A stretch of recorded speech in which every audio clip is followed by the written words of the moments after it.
বাহিরে প্রচণ্ড বৃষ্টি হচ্ছে, আর ঘুম থেকে উঠে যদি এরকম একটি পিঠা পাওয়া যায় তাহলে পরিবারের সবাই খুব খুশি হয়ে যায়। আমি পুথি আছি আপনাদের সাথে, পুথি রেসিপিতে সবাইকে স্বাগত। এর আগেও ডিম পিঠার একটি রেসিপি আমার পেজে আছে, তবে তার সাথে আজকের রেসিপির অনেক পার্থক্য রয়েছে। আশা করছি ভিডিওটি শেষ না হওয়া পর্যন্ত আমার সাথেই থাকবেন। এবার ভিডিওটি শেয়ার করে নেওয়া যাক। এজন্য আমি নিয়েছি 1.5 কাপ চালের গুঁড়ো আর 1/2 কাপ ময়দা।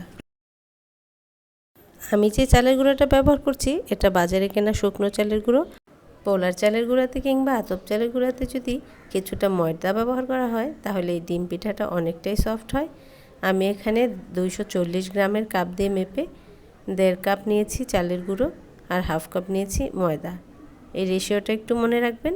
কুসুম গরম পানিতে শক্ত একটি ডো তৈরি করে নিয়েছি আর নিয়েছি 3টে ডিম।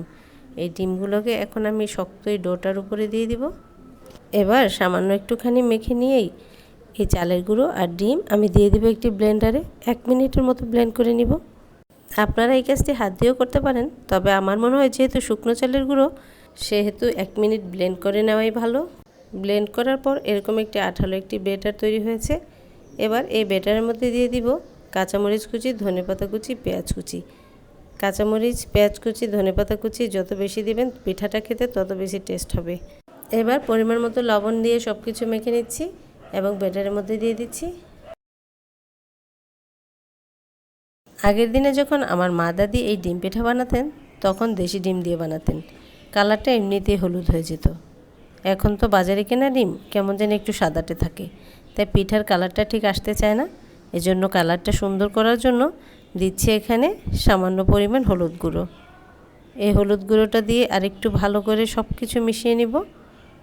হলুদ গুঁড়ো ব্যাটারের সাথে মিশানো হয়ে গেলে একটা সাইডে রেখে দিব এবং চলে যাব পিঠাগুলো ভাজতে।